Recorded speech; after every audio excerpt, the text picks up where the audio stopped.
All right, so vocal registers. What are they and what do they sound like? So first of all, when we're talking about what are they, we're talking about two different things. One is the coordination of the vocal cords and the resonance that is associated with it. And number two is the sound that it produces. So starting from low to high, the registers of the voice are vocal fry, chest voice, mixed voice, head voice, and whistle register. So vocal fry is the lowest register. It's one that doesn't really feel like it has a pitch necessarily that's associated with it. It's a register that's generally not used in sung phrases. It can be used to begin a phrase, and a lot of people have incorporated it into their speaking style, but it's not something that you would speak on. So it sounds like this.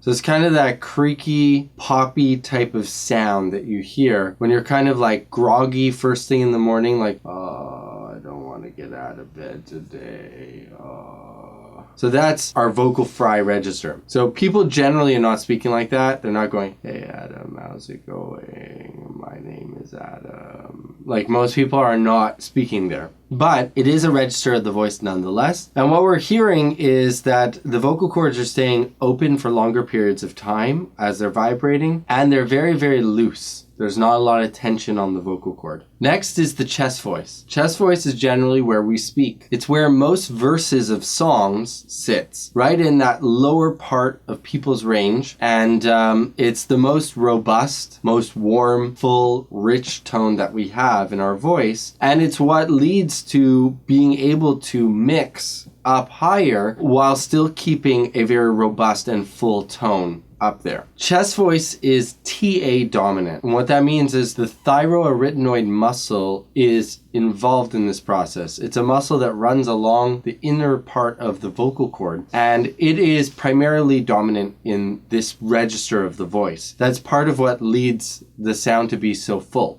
Next, we have the register that is a blend or a mix of head and chest resonance put together. This mixed register is probably the most sought after register in all of singing because it is what allows a lot of the pop singers today to be able to sing up super high in their range while still being able to sound full and not sounding overly thin or weak. So a mixed voice sounds like this.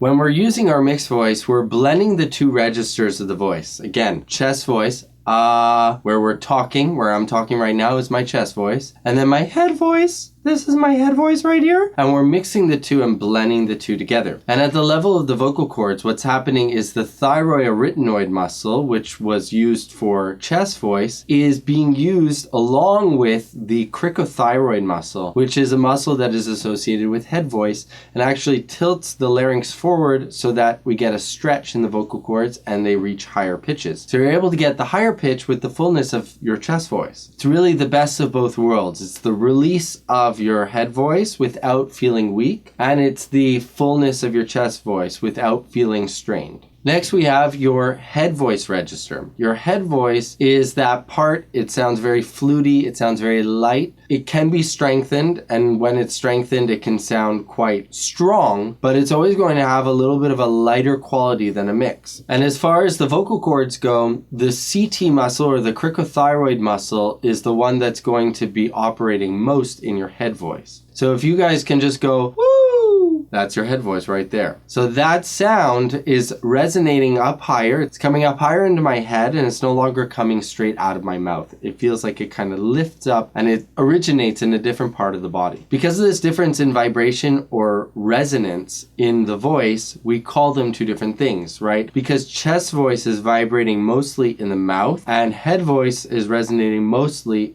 up into the head and the nasal cavities. And finally, we have whistle voice. Whistle voice is where the vocal cords zip up and only a very small part of the vocal cord vibrates, which allows for that super, super high pitch to be sung. The sound is extremely high and piercing, and that's why we call it whistle register, because it almost sounds like a whistle. So whistle voice sounds like this.